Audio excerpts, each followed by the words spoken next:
You know what?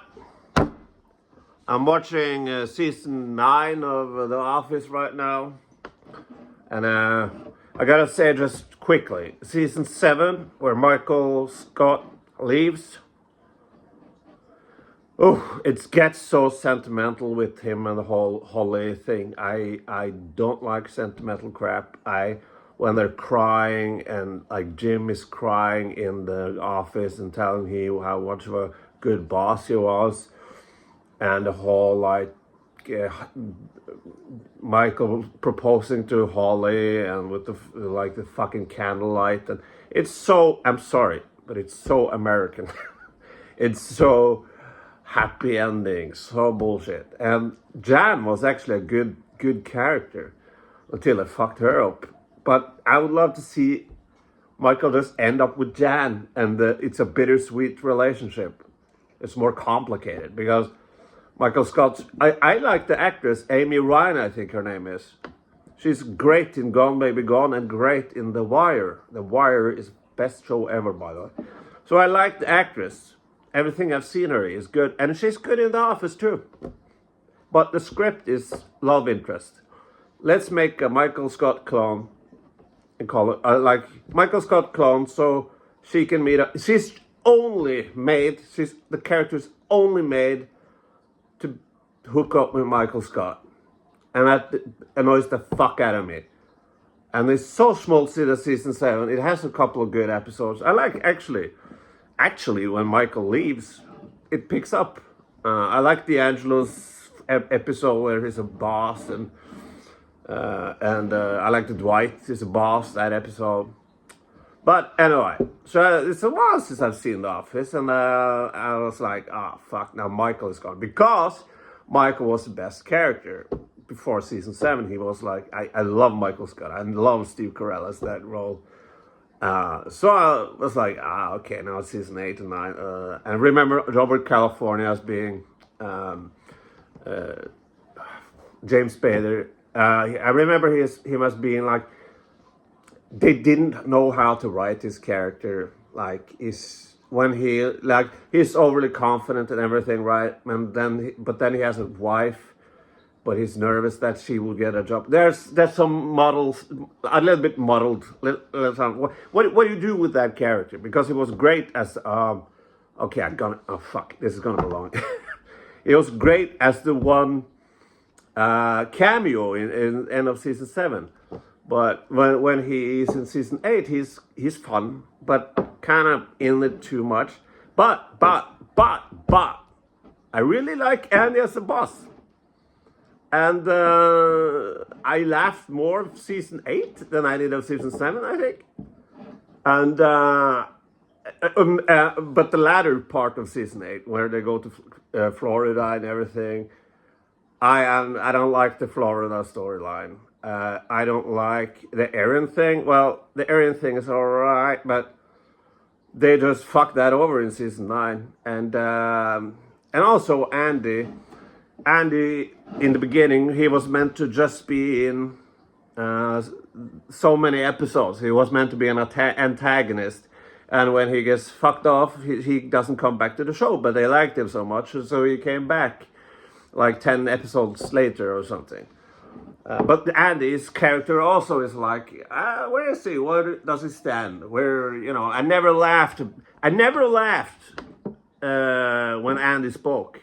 Except from, season 8 and season 9. I think it's funny. I think it's, in season 9, there's 9 episodes. I think it's 9 episodes where Andy isn't there. He's on the boat, but Ed Helms had to film Hangover 3. So during those episodes, you really notice that he's gone.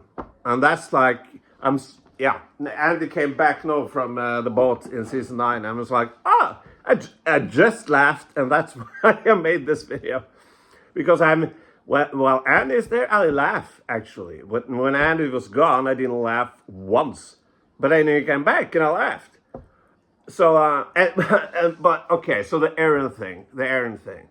They build it up so fucking much, but in season 9, They kind of make Andy more douchey, and Aaron falls out of love with it. So I sort of like more the douchey Andy, to be honest. The Andy was in his first episodes when he was an antagonist, he kind of becomes douchey again at the season 9, and I like that version of him more. But they have built him up, and he's so likable in season 8, and you root for him and Aaron. While he gets her in Florida, the episode I always skip, by the way. But then it's like completely different, and there's something there that's no. But the Andy character himself, I love that he's just a bad boss. He was a bad salesman, and he's a terrible boss, and I kind of like that. But in season 9, okay, what? So season 8, I liked Andy. I liked several episodes, the Halloween one, the Christmas one. There's several episodes I like, and California to a certain degree I kind of like. So I was surprised at how much I liked season 8 until the Florida thing and in that. But now we have Nellie, that character. So they meet. Nellie has a cameo in the last episode of season 7, but she shows up in the Florida storyline. And she is very obnoxious, kind of Michael Scott-ish, female Michael Scott. Blah, blah, blah, and she takes over. So this is it. So they come back from Florida, and she is in Scranton, and she takes Andy's job, while Andy is trying to get Erin in Florida. So she takes the job, and Robert, that are so has so much confidence, he just lets her, like, I don't want to meddle into this. So he lets her be a boss, and then Andy's the boss. That whole storyline. So in season 9, for some fucking reason, they're trying to make Nellie a likable character again. Not again, a likable character. And have you seen how many fucking episodes she is? Like, she's fucking the main character in season 9. She has so much focus. And I'm like, I don't like her. I don't. Because what she did in season 8. But also, it's not funny. Nothing she does is funny. And like, you took a bad guy, antagonist, and made... It's like, you go with the adoptions. I want to adopt a child. And he says, no, because you fucked me over with the job. And she said, blah, blah, blah, blah, and Andy says, no. You're meant to sympathize for her, but not for Andy. That being said, yeah.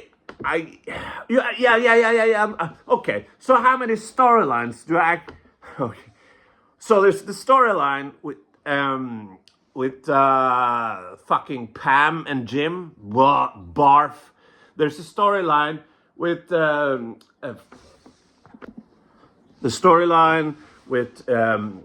fucking Andy and Aaron and the guy I don't know the name of because he's a charisma void. By the way, that guy who Aaron ends up with has no charisma, no fucking thing. So I hate that storyline. All the character gets too obnoxious, too comical, too goofy, which they have over the show, but it's very noticeable in season 9. And the fact that Andy is gone for 9 fucking episodes, that's a void. And also Dwight is kind of now, not funny.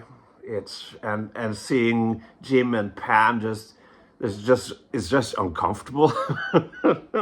It's like, Mom, Dad, is that you?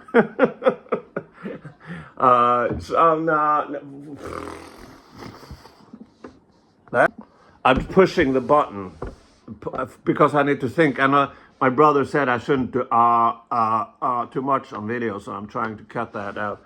Anyway, but the smulch, there's not much smulch in season 8. There's not much schmaltz in season 9 until the end, and that gets a bit too schmaltzy for me.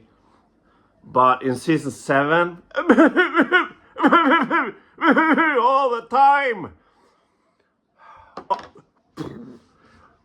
The fucking episode is called The Search, I think. Oh my, this is season 7. Oh, Michael Scott. Okay, so Jim and Michael are going to sell something, whatever. They're in a fucking car and driving to some place. But Jim gets a call from Pam's mother. Oh, Cece, our kid is having a flu or whatever the fuck. So Jim just drives and Michael is left alone. So they try to find Michael, drive back. Where's Michael? Yeah, because Michael went to the fucking bathroom. They drive back to get Michael, but Michael is gone. And we see Michael just going through, he go to a restaurant and eating, but he doesn't have money, blah, blah, blah. He goes to a pet store, the animals, blah, blah, blah.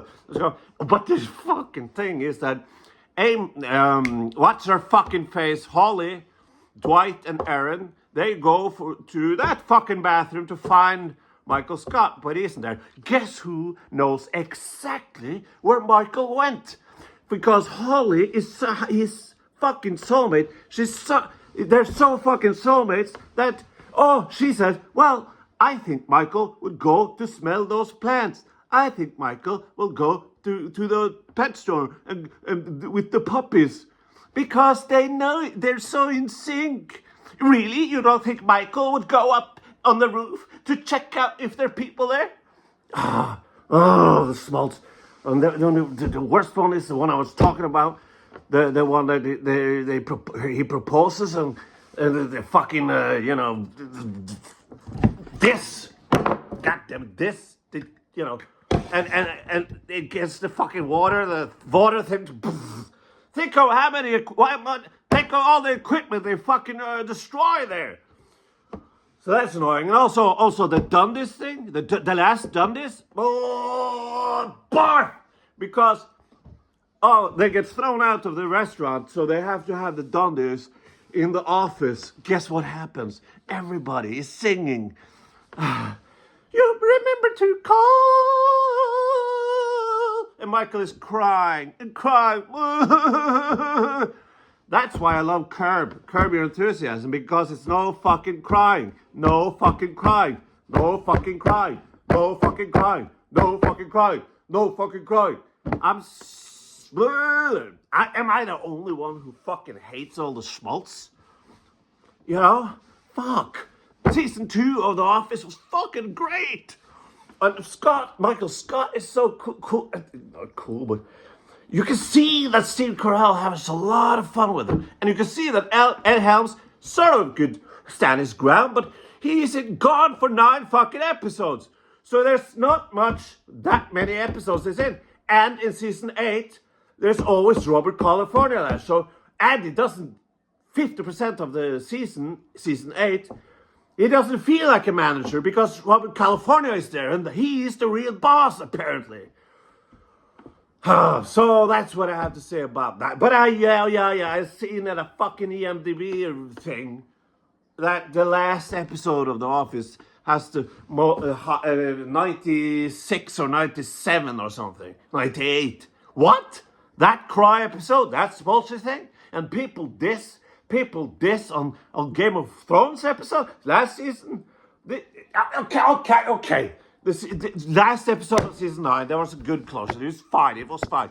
But the fucking schmaltz and the arc between Dwight and Jim in fucking season 8, Jim they didn't like each other. They hated each other. From season 1 to 8, they hated each other. But in season 9, they're suddenly friends somehow. They're friends. They should have developed that relationship throughout the fucking show. I'm watching The Office. And if you like this sort of thing, give a like. What do you think about The Office? I can't help but being curious about, this last episode of season 7. You had all these cameos of bosses potentially being hired, but Robert California was the one who got hired. But you remember the Ray Romano character? I like Ray Romano, and he's kind of like a little dweeb, and kind of like Toby in a way. He's the exact opposite of what you would think of a boss. Like, And I'm kind of curious about how would that be if Ray Romano, that character, became the boss instead. Because, you know, I like Andy as boss actually, but as I said, he's kind of overshadowed by Robert California in season 8. In season 7, he's just gone because of Hangover 3. Ray Romano would be an interesting choice. Like, what if he was completely useless? That would be cool. And the dynamic, because also I think Robert California, James Spader said this. No, John Krasinski. I don't remember. Somebody said that there's a completely different relationship between the workers and between Michael Scott and the workers and Robert California and the work. Like Robert California, they're afraid of him. They're like so they can't have that back and forth like you could with Michael and or Andy. But yeah, and you see in the episode whatever, where in season 9, where Bob Odenkirk is sort of Michael Scott clone. Yeah, maybe him, but you know he had Better Call Saul going on, so, or Breaking Bad at the time. I think there was just 1 year between last episode of Breaking Bad and the first episode of Better Call Saul.